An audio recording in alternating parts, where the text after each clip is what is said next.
Can you recognise a personal data breach under GDPR? Well, you need to be able to, because GDPR introduced obligations on every business as controllers to record all personal data breaches and to notify certain ones to the regulators and others to affected individuals. In the time it takes to have a cup of coffee, we'll look at exactly what is a personal data breach under GDPR. We'll identify the 3 types of breach and we'll look at 4 key facts. And stay with us as we'll run through 20 examples from UK and EU regulators to make it real. Hi, I'm Robert Bohr, the founder and CEO of Keepable, the award-winning solution saving you time, money and stress on privacy, giving you a great answer for the board and customers. This video is part of Privacy Kitchen, free video help with GDPR and all things privacy. If you're new here, please do click subscribe and notify to hear about awesome new Privacy Kitchen videos. Links are in the notes below as always. So let's see exactly what a personal data breach is under GDPR. Well, GDPR defines personal data breach happily, and it defines it as a breach of security leading to the accidental or unlawful destruction, loss, alteration, unauthorized disclosure of or access to personal data, and it's transmitted, stored or otherwise processed. It's basically the same definition as in the EU e-privacy directive and PECA in the UK, so we've got quite a lot of guidance on what it means. And leaning heavily on security's best practices, regulators have boiled it down to 3 different types of breach. Now, the Article 29 Working Party, the EDPB and the UK ICO all note that breaches can be categorised according to the well-known CIA triad from security. First, confidentiality breach, an unauthorised or accidental disclosure of or access to personal data. Basically, someone sees it when they shouldn't. Common example is accidentally emailing personal data to the wrong person. Secondly, an integrity breach, when there's an unauthorized or accidental alteration of personal data. In other words, someone changes it when they shouldn't. Common example here is a ransomware attack encrypting all your data. An availability breach, there's an accidental or unauthorized loss of access to or destruction of personal data. That data is not available when it's meant to be. Common example is a server fails and an online solution isn't available for a period of time.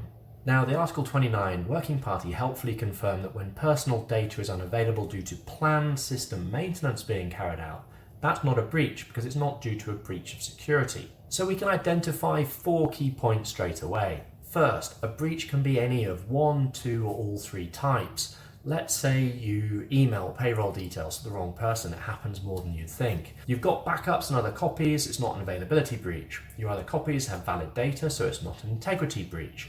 It's only one type of breach. It's a confidentiality breach. Okay, now let's say you accidentally lose an unencrypted laptop with no password protection, and it's got the only copy of your subscription email marketing list. It's a confidentiality breach because anyone who turns on that laptop can see all the data.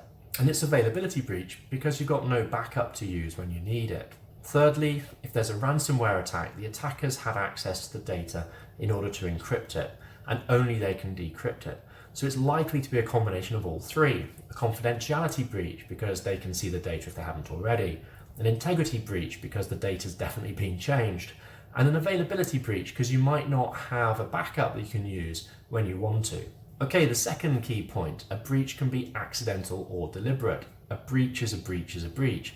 Whether you accidentally email personal data to the wrong person or you deliberately email that data to the wrong person.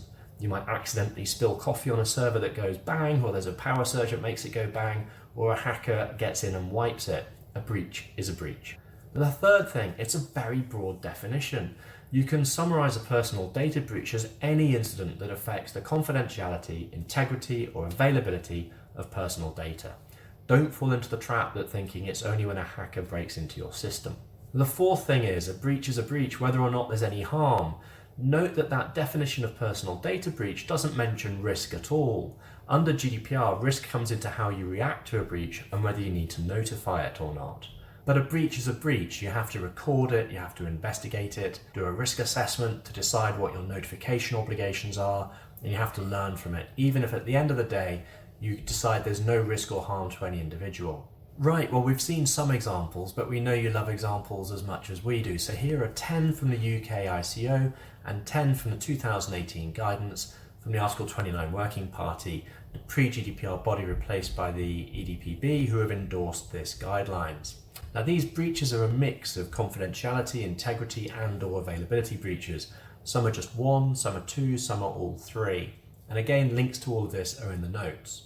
So those 10 from the UK ICO: accessed by an unauthorised third party, sending personal data to an incorrect recipient, computing devices containing personal data being lost or stolen, alteration of personal data without permission, loss of availability of personal data, the theft of a customer database, the loss or inappropriate alteration of a staff telephone list, an attack on an IT firm's network that results in personal data about its clients being unlawfully accessed, accidental disclosure of patient records, and accidental deletion of a university's alumni contact details. So you can see those have gone from the general to the specific, and then 10 more examples from those EU regulators. A device containing a copy of a controller's customer database has been lost or stolen.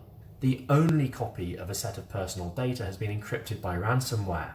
The only copy of a set of personal data has been encrypted by the controller using a key that's no longer in their possession. Data's been deleted either accidentally or by an unauthorized person. We're experiencing a power failure or denial of service attack, rendering personal data unavailable. Loss of a USB key with unencrypted personal data.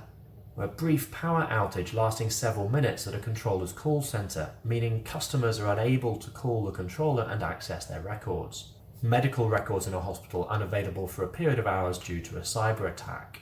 Personal data on a large number of students mistakenly sent to the wrong mailing list. And a very common one, a direct marketing email is sent to all the recipients in the to field or the CC field, so everyone can see everyone's email addresses.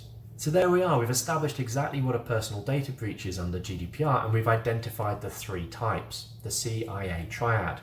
We've also identified 4 key facts, and we've seen 20 examples from the regulators. Please do look at our other Privacy Kitchen videos, including great tips on how to prepare for a breach and taking you through how to react for a breach. Do visit us at keepable.com.